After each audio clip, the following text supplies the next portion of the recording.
Баршаңызға сәлем достар, менің каналыма қош келдіңіздер. Мен сіздерге бүгін аяқтың тырысуын үй жағдайында екі жаттығумен қалай айығуға болатынын айтатын боламын. Видеоның соңына дейін көріп, лайк басуды ұмытпаңыздар. Дәрігерлер тырысуды адам ағзасының жеке ерекшелігі деп атауға болмайтынын айтады. Шынында тырысу синдромының пайда болуы құбылыс қайталанбау үшін күресу керек. Өйткені тырысу қатты ауыртады, ал кейбір жағдайларда қауіпті. Дәстүр бойынша тырысу варикоз және қан айналымының баяулауынан туындайды деп есептеледі. Дегенмен дәрігерлер бұл ауруды сколиоз, яғни арқа омыртқасының қисаюы сияқты басқа себептермен болатынын айтты. Сонымен тырысуды не тудыруы мүмкін және олармен қалай күресуге болатыны жайлы дәрігер не дейді? Тырысу неліктен болады? Тырысудың негізгі және ең көп тараған себебі аяққа жүктеме дұрыс түспегеннен. Ал белгілі бір сәтте ол тырысу түрінде пайда болады. Мұндай стрессті не тудыруы мүмкін? Оның туындау себебі бұған дейін болған сколиоздан және құйымшақ сегізкөз аймағындағы жарақаттан болуы мүмкін.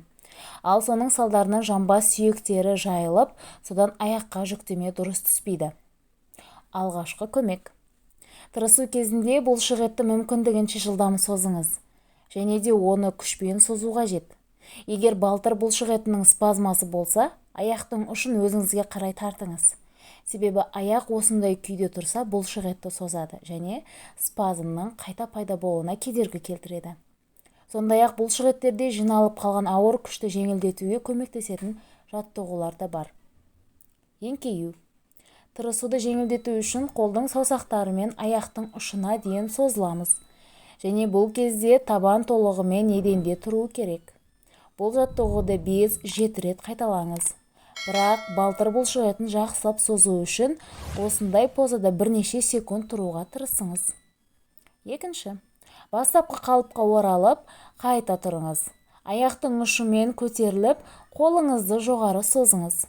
Содан кейін толығымен табанмен тұрып, бастапқы қалыпқа келіңіз. Бұл жаттығуды қысқа үзілістермен, яғни 5-10 секунд 10 рет қайталаңыз.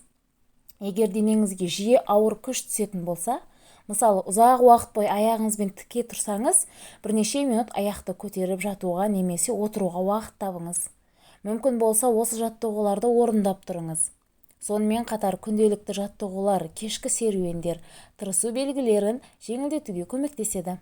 Сондықтан бұлшықетті босаңсытатын кез келген нәрсе жасаңыз. Мысалы, жылытатын массаж немесе жылы ванна қабылдаңыз. Бірақ төмен температуралардың кері әсер беретінін ұмытпаған жөн. Сондықтан қатты тоңып қалудан аулақ болыңыз және моншаға барғаннан кейін, мейлі ол мұзды купель, душ, теңіз болсын, суық суда шомылмаңыз. Тырысудың алдын алу. Күйзеліске жол бермеңіз. Қаншалықты дөрекі естілсе де, күйзеліс денсаулыққа қатысты әртүрлі аурудың пайда болуына себепші.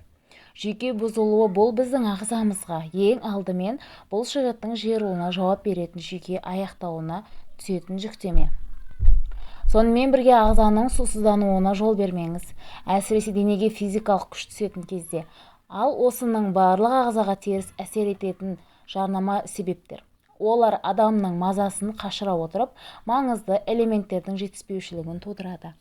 Достар, егер бұл видео сіздерге ұнаған болса, менің каналыма тіркеліп, лайк басуды ұмытпаңыздар.